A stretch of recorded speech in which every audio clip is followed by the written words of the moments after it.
coming out. I was listening to Liz's show Behind the Curtain. Good use of the word amalgam. I like good word.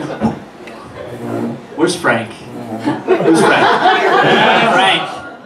I'm gonna let you start fresh with me. We're gonna start from scratch, all right, buddy? Because let's be honest, you're embarrassing your platonic male friend. So, you know what? Maybe he doesn't want to be the guy with the guy that's fucking up the show. So,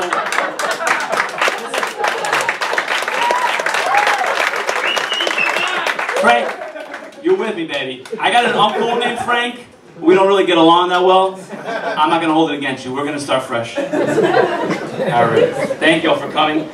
This is a real members only jacket. I didn't wear it because I was doing stand-up. I wore it because I have a hot girlfriend. And I gotta dress this up. Because let's be honest, I'm like on the cusp of cool. You know what I mean? Like I can, depending on what I'm wearing. I know myself. I am one bad sweater away from looking like I work in a comic book store. So if I want to date a hot girl, I gotta rock the members only jacket on a Friday night. You know what I'm saying? She hates when I talk about her on stage. She does. I'm not gonna put her out. She's here. You're not gonna find out where she is. Later, maybe I'll introduce you later if things go well tonight. How you doing? She doesn't find me funny at all, which is the thing that I find most attractive about her. I can make any random girl laugh, but I'm like, what? You're like, you have a jewel that I'm trying to attain and I can't reach. Nothing. On the way over here, okay, this is not cool. I had a Ziploc bag with some almonds in it, okay? And I'm walking with her, and I drop it. And she's walking ahead, and I go, wait, honey, I dropped my drugs. And I pick it up, and this guy goes, hey, man, that's funny. And she turns and goes, don't encourage him. We're going to the comedy club. We have this dynamic, I don't even know how to describe it, so I have to like act it out. So you can tell, like I'm an enthusiastic guy, right? I'm like, let's go to Times Square, we're gonna go to the DMV, it's gonna be great. And everything with her is like, so this is us. This is a typical day. Honey, what do you want to do? Whatever you want to do. You want to watch a movie? Fine. What do you want to watch? Anything you want. Whatever you want to watch, honey. Can we watch Rocky 3? And then this is the thing that I don't know how to describe. This is her reaction.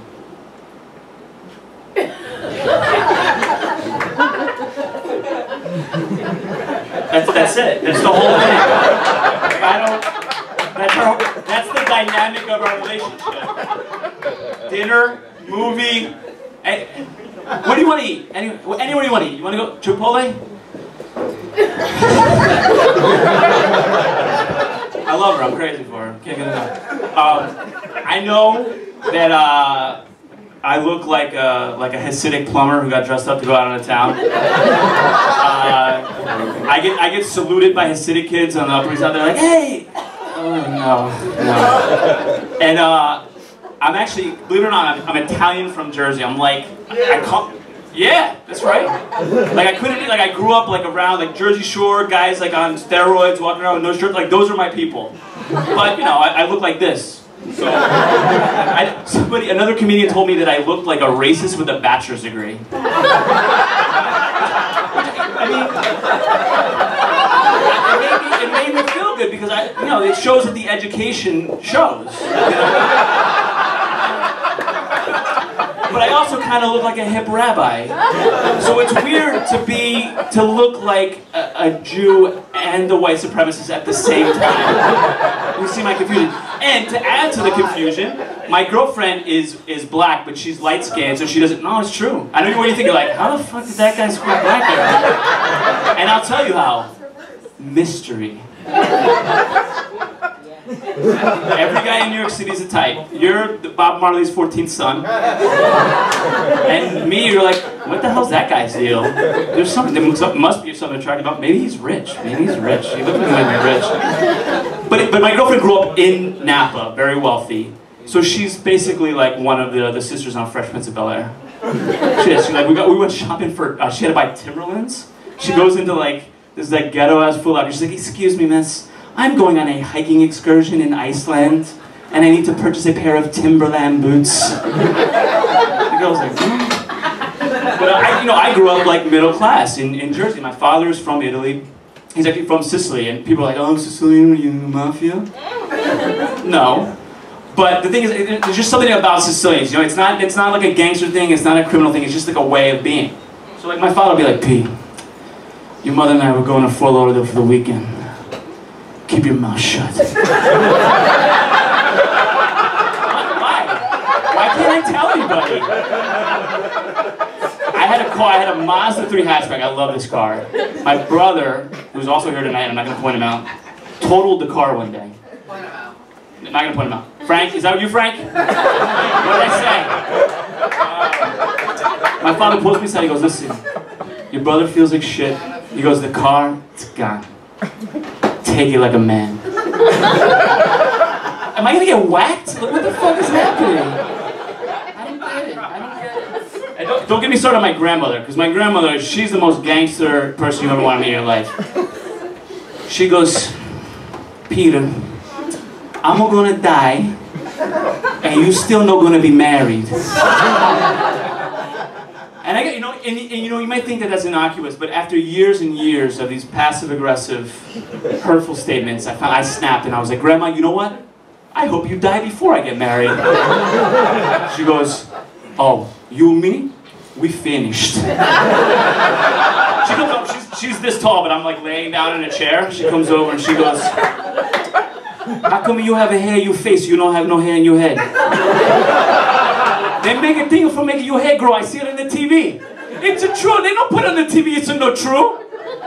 And then she pulls, this I can't believe she did this. She pulled my lip down and goes, you know your bottom of teeth different color than your top of teeth? They don't got a dentist where you coming from? It's funny, we call it like Sicilian dementia, like she only remembers the vendettas. Every time I see her, I've been out of school 15 years, she goes, Peter, when do you finish your college? I'm like, oh, 15 years ago, thanks Grandma. And then I'm like, oh, your cousin, your niece Antoinette called, she goes, I don't talk to her no more. She didn't call me for my birthday in 1987.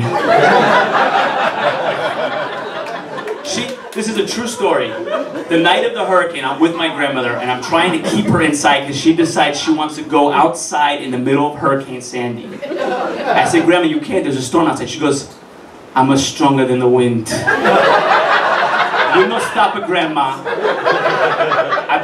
85 pounds, I boxed her out. She bit me in the head right there. She still got her own teeth. Maybe that's why she's worried about the color of my teeth, because she's 89, she's still got her real teeth. I won't let her go outside. I goes, I know what you're doing. You're trying to keep me trapped. She goes, me and you, we finished. I no forget this. Now every time I see her, she doesn't remember. So I can live with that in my heart, you know? Don't get me started. We all got moms here. Has everyone got a mom? Have we got a mom? Can we clap for moms? I don't know if you know this about a special relationship. Mother, girlfriend, grandmother, special relationship with my mother. You guys have a mom who is completely intuitive about her children, but a complete moron when it comes to the rest of the world. You know what I'm talking about? Frank knows. Frank's not. I'm gonna give Frank my last minute. He's gonna get up and tell a story about his mother. I could be rolling up the driveway. She's looking out the kitchen window from 20 feet away. She goes, oh, honey, you lost your job. Come inside, I'll cook something, we'll talk. I'm like, did she smell it on me? But the same mother, for the longest time, thought the word twat meant butt, as an S. So, she would come home, me and my brothers, we'd be laying on the couches, TV on, book bags, sneakers everywhere. She'd be like, guys, you know, could you clean up a little bit? I've been busting my twat all day at work. Would it kill you to clean up a little bit? She has this weird thing. She doesn't like it when you wear jeans when it's hot outside. So if it's like, she goes, Peter, can you put some shorts on? You're gonna sweat your twat off all day in those jeans. And so I did the right thing. I had to tell her. So I said, Mom, you're right. I'm gonna put shorts on because I don't want to sweat my twat off all day. Guys, I'm sweating my twat off all night. I gotta go.